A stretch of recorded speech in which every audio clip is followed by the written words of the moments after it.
The Israeli society had surrounded itself with shields, with walls, not only physical walls, but also mental walls. I don't want to get into it because it's another lecture, but I'll just give the 3 principles which enable us Israelis to live so easily with this brutal reality. A, most of the Israelis, if not all of them, deeply believe that we are the chosen people. And if we are the chosen people, we have the right to do whatever we want.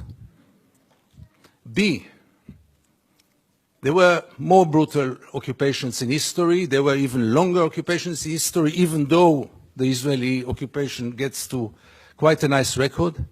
But there was never in history an occupation in which the occupier presented himself as the victim. Not only the victim, the only victim around. This also enables any Israeli to live in peace because we are the victims. The other day, Professor Falk spoke about this dual strategy of Israel of being a victim on one hand and manipulating on the other hand.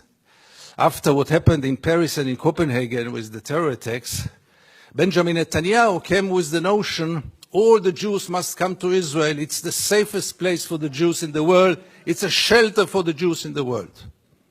Which is wrong, because Israel is today the most dangerous place on earth for Jews. But let's put it aside. It was only 24 hours later when he said Israel is an existential threat under the Iranian bomb.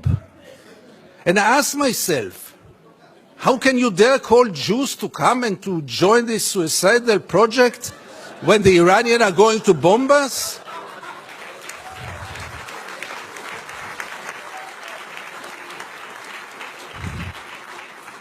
But in Israel, everything goes, and both declarations were accepted as the only truth. And here I get to the 3rd set of values which enable us Israelis to live in peace with the occupation. And this is maybe the most crucial one and the worst one. We say victimization, we say chosen people. When I say victimization, it goes without saying we have to mention the Holocaust and the unforgettable Mrs. Golda Meir that the American jury had exported to Israel. She said once, this unforgettable woman, that after the Holocaust, the Jews have the right to do whatever they want. But the 3rd set of values is the most dangerous one, and this is the systematic dehumanization of the Palestinians, which enable us Israelis to live in peace with everything, because if they are not human beings like us, then there is not really a question of human rights. And if you scratch under the skin of almost every Israeli, you will find it there. Almost no one will treat the Palestinians as equal human beings like us. I once wrote that we treat the Palestinians like animals, and I got so many protest letters from animal rights organizations. Rightly so.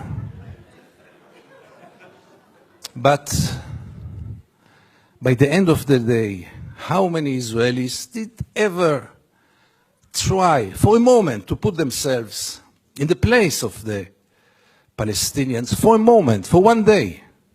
And I want to give you 2 examples which will demonstrate it. Many years ago, I interviewed then candidate for Prime Minister Ehud Barak.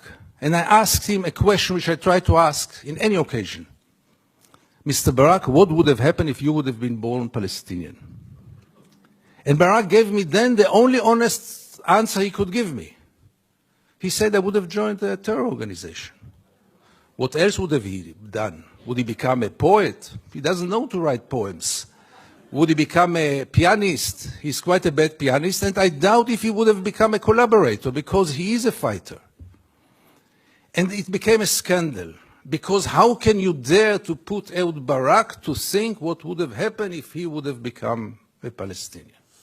And the second incident, briefly, Second Intifada, the city of Jenin, the most closed city in the West Bank, real total siege. I go out from Jenin, I come to the checkpoint, a Palestinian ambulance is parking there with the red lights.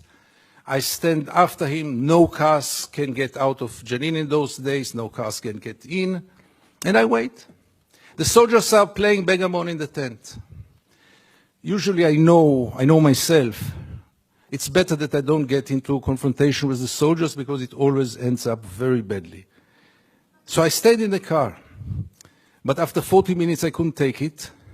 And I went out to the car. From the car, I went first to the Palestinian ambulance driver and I asked him, what's going on?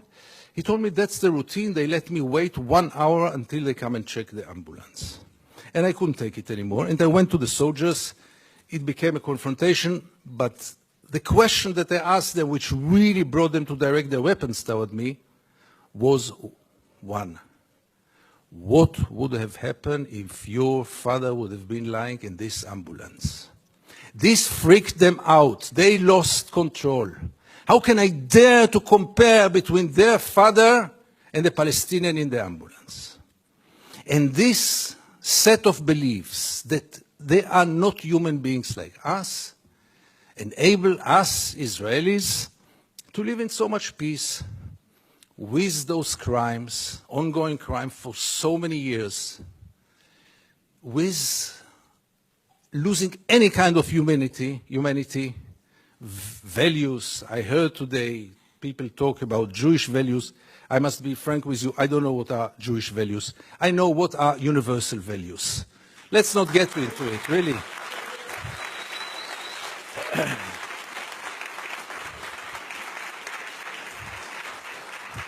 There are very clear universal values.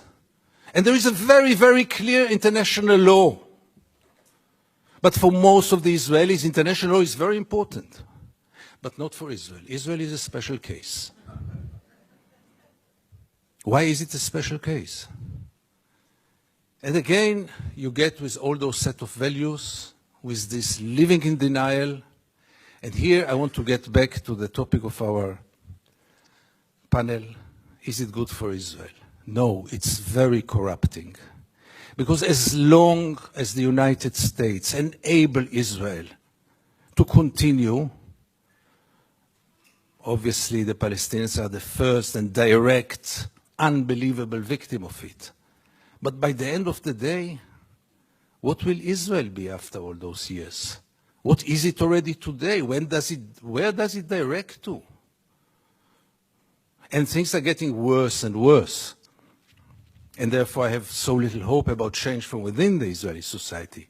Because things, as you might know, are going more and more to the nationalistic, militaristic, religious direction, with very little hope that change will come from within. Why would Israelis go for a change?